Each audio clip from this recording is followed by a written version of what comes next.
यः कर्मसु कौशलम्।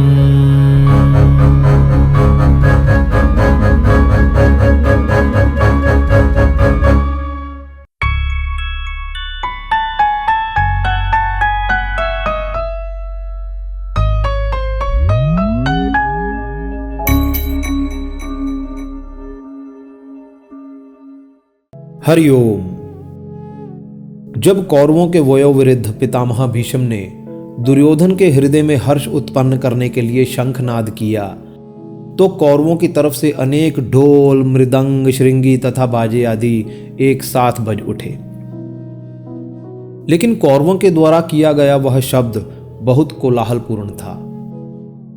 इसके बाद संजय कहता है, ततः श्वेतैर्हयैर्युक्ते महती स्यंदने स्थितो माधवः पांडवश्चैव दिव्यो शंखो प्रदध्मतुः।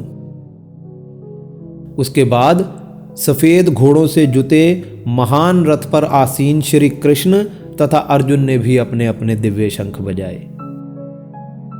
पांडवों की तरफ से माधव तथा पांडव अर्थात अर्जुन का सबसे पहले नाम लेने का तात्पर्य संजय के द्वारा नर रूप में अर्जुन तथा नारायण रूप में श्री कृष्ण के द्वारा योगी तथा परमात्मा के बीच का मिलन और शंख रूपी ओम की ध्वनि का स्पंदन होने से आत्मा तथा परमात्मा का मिलन दर्शाने से है।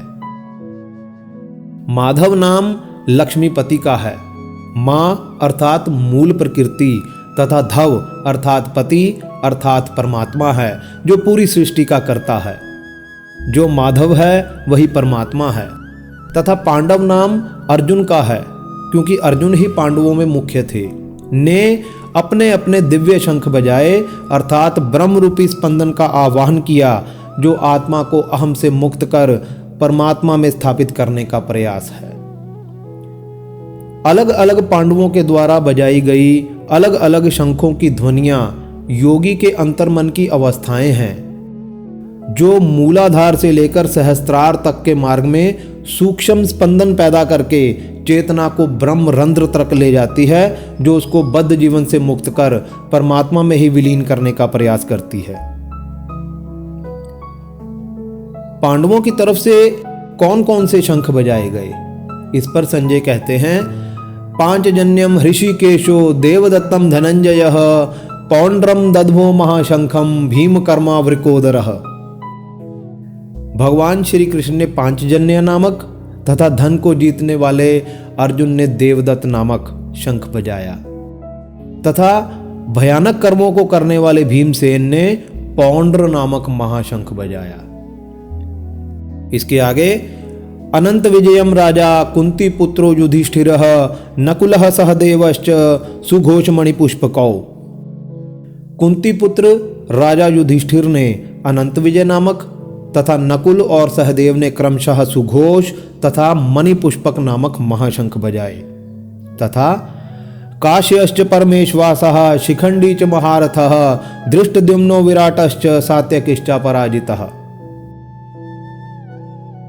द्रुपदो द्रौपदेयाश्च सर्वशः पृथ्वीपते सौभद्रश्च महाबाहु शंखान दध्मुः पृथक पृथक।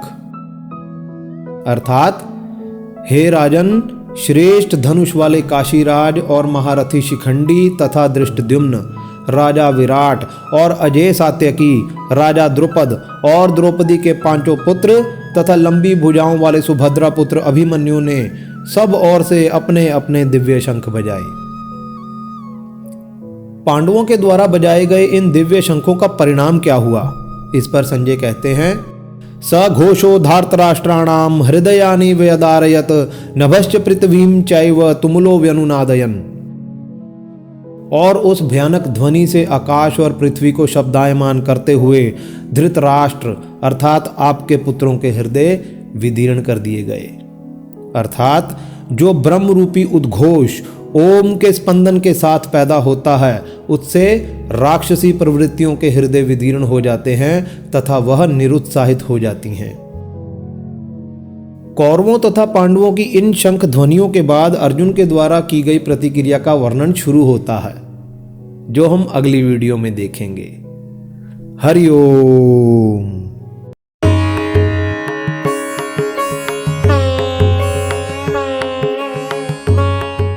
दोस्तों, पिछली वीडियो में हमने प्रश्न किया था कि श्री राम के पिता राजा दशरथ थे। राजा दशरथ के पिता का क्या नाम है? ए इक्ष्वाकु, बी अज, सी राजा अम्बरीश तथा डी कश्यप ऋषि। सही उत्तर है राजा अज। इस श्रृंखला में हमारा 7वां प्रश्न यह रहा। कृपया कमेंट करके जरूर बताएं, इनमें से कौन सा भारतीय षड दर्शनों में से एक दर्शन है? ए रामायण, बी महाभारत, सी अर्थशास्त्र तथा डी योग। हरिओम।